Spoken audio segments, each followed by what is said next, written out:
Welcome to Toffee Blue View, your source for all things Everton. I am Gerry, and with me today, Max and Terry. Terry's back from his vacation to Antarctica. That's what happened. No, he was at special screenings of Avengers Endgame. That's where he was. He's good friends with Scarlett Johansson. You know, he doesn't like to publicize it. It's just who he is, you know? So, gentlemen, Palace match preview. It's away. It's not at Goodison. All right? So, automatically, we have to just assume the worst, eh? Right now, they're 12th in the table with 42 points. So, essentially, safe. You know what I mean? They are at that point. They've hit that threshold. They're 12, 6, and 17 for the season. Their previous three, they just beat Arsenal 3-2, lost to City 3-1, and they beat Newcastle 1-0. I mean, they're not playing poorly right now. For a team that's sort of okay, save-wise, who knows now that they've pushed past 40 points. Maybe they'll chill a bit, but, you know, they got some talent on their team. Possible starters, Vicente Guaita. See if I got that right. I like that, my Spanish accent. Wan-Bissaka, Scott Dan, Martin Kelly. Could be either Van Aanholt or Ward playing outside back there. James MacArthur, Milivojevic, who I'm so happy to be able to say his name and not butcher it the way I used to. Mila Jovovich? No. Mila Jovovich? No. Milivojevic, Kouyaté, Meyer, Benteke, and Zaha. So, I'm starting with Max this time because, like I said, Terry, you're a regular, so you don't get the guest treatment anymore. Max, is there anybody you're worried about on this Palace squad, other like in particular, where you're like, holy hell, besides Zaha? Because let's be honest, that's a potent player. Yeah, you know. And to be honest, I wanted to bring the point up because I think it's quite a common discussion. Like I see, certain accounts tweet out like, who do you think the best player outside the top six is? And the overwhelming responses tend to be either Zaha or Sigurdsson. So I feel like that's I think that's going to be an interesting battle, I suppose, to keep an eye on. Just I had a little look at the appearances, goals and assists. Zaha's got 31 appearances this season, 9 goals, 8 assists. Gylfi's got 38, 14 goals, 6 assists. That's in all competitions. Although Gylfi's 29, Zaha's 26. Like, they are two exceptionally talented players. And, I think that's where Zaha's home is, isn't it, really? Crystal Palace. I think he left far too early and kind of felt that. And he's come back, and I think they've almost kind of formed a team that plays to his strength, in that accommodating him, not too, because he plays as a striker, if I'm not mistaken. He gets thrown up there with the likes of Benteke, Andros Townsend, which tends to work pretty well for him. But I don't know. I rate Crystal Palace as a team. I think they're a really hard opposition to come up against, particularly for Everton. They seem to play at Selhurst Park. They play a low block that's really hard for us to find space in and around. I was having a little look at the head-to-heads, and we were last beaten by them in September 2014. So in the last 8, we've done pretty decent, but that's been 4 draws. So as I said, they are still a pretty solid team to try and work around. But in answer to your question, Gerry, I don't know, in terms of the players, I was a big fan of Max Meyer when he was at Schalke, and I'm glad that he'd come over to the Premier League. Maybe not lit it up per se. I mean, probably because he's at Crystal Palace and they tend to, they've got a history of relegations and tend to fluctuate between the bottom half of the table and relegation side. So, I don't know, who knows, maybe if he started developing his performances over the next season or so, he might find himself at a more stable club to showcase his skills a bit more. But yeah, I feel like they're a solid team, and they're not going to be an easy walk in the park by any means. Yeah, I know previously when we've played them, I was concerned about Bissaka and Van Aanholt and having that speed coming up the wings, because I was concerned about our outside backs. I am not as much anymore. With the form of Luka Dean and Coleman, that's not something I'm sweating as much this time. I still think those are good players. But yeah, it's not something where I pinpoint it and say that's a problem area for us, because I don't see it as being a problem area anymore. Terry, with this particular squad, we've had some strange fluctuation in terms of playing versus the big six side, the top six sides, and and teams below us in the table. We seem to have a little bit more joy playing against the teams that kind of go at us a little bit more. Is this going to be a case? Do you think they're going to come at us because they're at home and I think they tend to love playing at home. Their crowd's usually really strong. Or do you think they'll sit back and try to counter and it might give us some trouble or what? Not really sure. They've got an amazing home support, but they've not been very good at home this season. They've actually been better on the road than they have at Selhurst Park. They're a weird one, Crystal Palace, because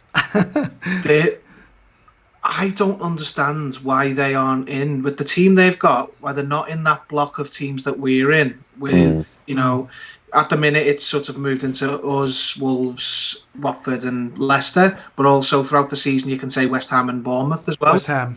I don't know why Palace aren't in that block, like it's sort of even above the likes of Bournemouth, because some of the players they've got are absolutely great. Like on paper, like their fullbacks are strong. They've got a good partnership at the back. I mean, I'm going to come on to this in a second, but Tompkins and Sacco are their usual centre back partnership. I think they're out. I think they're both out. That might affect the way they play. It might knock their confidence a little bit. They might not want to come high up the pitch because they haven't got their first choice centre back partners, and Scott Dan isn't the quickest anymore. But I don't know. I mean, Zaha, they've got Batshuayi on loan. Max Meyer, obviously, he's new to the league. He needs to settle in a little bit. I was a big fan of him as well at Schalke. Max, I was actually gutted we didn't get him last summer when he was going for free, but we got of the two, higher profile free transfers. I'm happy with the one we got in Bernard's. But I'm actually one of the biggest battles on the pitch for me for this game will be Bernard versus Wan-Bissaka, because earlier in the season, in the Goodison game, Bernard was quite early into his Everton career. He was still coming up to speed with the league, and he couldn't get out of Wan-Bissaka's pocket all game. He was an absolute beast, and this was when Wan-Bissaka was doing this to everyone every week, and he still is, arguably. But now I'm really looking forward to seeing this sort of settled and more confident and more up to speed Bernard versus him, because I think Wan-Bissaka is a top player, and it's a shame that it works like this, but he's probably going to leave in a short amount of time, because the top teams could really do with him, or any of them. He would go into most of their teams. I'm really looking forward to seeing how Bernard and Wan-Bissaka gets on as a battle, because Bernard in the last few weeks has been one of our best players, and I think he will give a much better showing for himself than he did in the previous game. You just mentioned something, and I have to say it. You mentioned being in Wan-Bissaka's pocket. Can we kind of stop the memes where people say when they go home and empty their pockets and it's got the player in the pocket? Can we stop that one? Like, I got it. Let's figure out another thing to say they were really good defending. There's got to be another way. I've seen quite a funny one after the derby, though. I know it plays on stereotype and the like, but it was Luca Dean after the Merseyside derby with like car keys, Mo Salah, and a baguette. Like, I don't know why you don't like them. I think they're quite funny. Okay, that's funny because it's playing a little differently. The baguette is funny, okay, because that's just being kind of goofy. But it's like, I don't know. I almost want to do like the anti one where they take out the stuff of their keys and it's literally the stuff they would normally have in their pocket, just because I want to turn it on its head. I'm just sick of seeing it. Come on, let's figure out something else. Let's do a new thing. But the baguette thing is funny, Max. You're right. Okay, I would have giggled at that like a friggin' idiot. I would have. One did it as well with Zuma and Lukaku at the weekend. The keys, phone, Lukaku, baguette, that kind of thing. Okay. Yeah, I you mentioned Zuma, and that totally reminded me.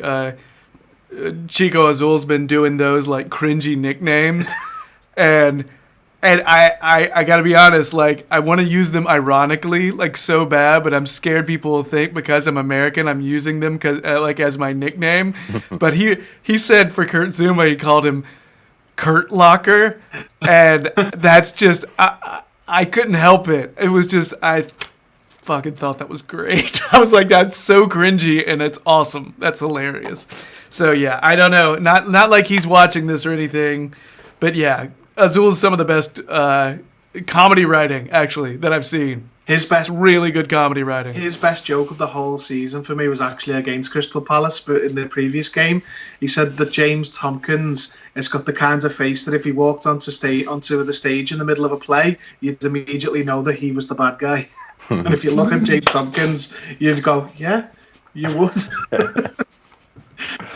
Yeah. It's just legitimately well-written comedy. So, yeah, just saying. A few things about our squad going into this one. Not to shift gears away from Chico, because I could probably talk about that for a while. Gomez is still out. That's a thing. It hurts, but not as bad as we thought it would hurt, because Schneiderlin has come in, and Max is over to just sit there going, yeah, he has, hasn't he? So that's a thing. Richarlison's a doubt. That's something we found out from the press conference, from Silva's press conference. And Walcott has a bit of an illness. I think there's still a chance that he'll start. We know if he was perfectly healthy, he'd probably start, and everybody would be groaning, like, why when we have Lookman? The stars are aligning. Finally, we might actually see Lookman get a start. Maybe. Caused the big difference in the reserve fixture. So it'd be great to see him get a run out. Mm-hmm. So we'll see exactly what happens with that. But we should probably drop some predictions now, gents. I'm maybe not as confident as I wanted to be, but let's see what you guys say. Terry. 2-1 Everton. 2-1 Everton. Max is going to say the same thing, right? Yeah, probably. I was debating whether we'll score 2 or 3, but I don't know. As I said, the low block, and we usually struggle, so I'll go for 2-1. Okay, now I feel like the asshole in the bar. Okay, I'm just saying. Am I the guy? Yeah. Because it's away. It's away, and I'm going to say 1-1 draw. Yeah. I'm still kind of nervous after Fulham. Just saying. Yeah. All right? I want us to prove it away from home. I want to see that same energy. So, yeah. Somehow wrapping that up. Yeah, need that. Guys, anything else on this match preview? This Palace match preview? Have we covered most things? Anything else as far as our squad that we need to cover? One of the things I wanted to mention is there's a possibility if we have most of the possession in this one, it doesn't allow us to utilize our press as much, which doesn't create as much kind of turmoil and confusion with the opposition. So I'll be curious, like, whenever we do give up possession, how that's going to work. That's my only thing, though. That's my only big concern when we play these squads that are potentially going to sit back a little bit. That's my main one. So, yeah, we'll see how it goes. So I guess that's it for our Crystal Palace match preview. If you're digging the videos, please subscribe to the Toffee Blues YouTube channel. We sincerely appreciate it. If you want more Terry, yeah, check his Twitter profile. He'll let you know when he's going to be where. Yeah, and if you see him, just give him a big old hug. All right. Seriously, Liverpool Echo fan Gerry. That's where you'll mainly see him. The guy just loves the hugs. All right, and he's not a creepy hugger either. All right, not at all. He's not gonna like smell your hair or anything. All right, so Terry, I'm setting you up here. It's amazing. I mean, it probably would, but you know. We're going to get the occasional. I swear I heard him inhale and smell me. Just saying on the comments. Yeah. Max, check out his Twitter. He'll tell you when and where he's going to be everywhere. He'll be on the Toffee Blues website. He does a lot of analysis there. The brand spanking new, shiny Toffee Blues website. So check him out there. And remember, Firm handshake, eye contact is what he needs. That's it in a debate, preferably. All right, guys, let's move on to talk about the summer overhaul that may or may not happen. We don't even know if it's true, but we're going to talk about it anyway. All right, guys, bye.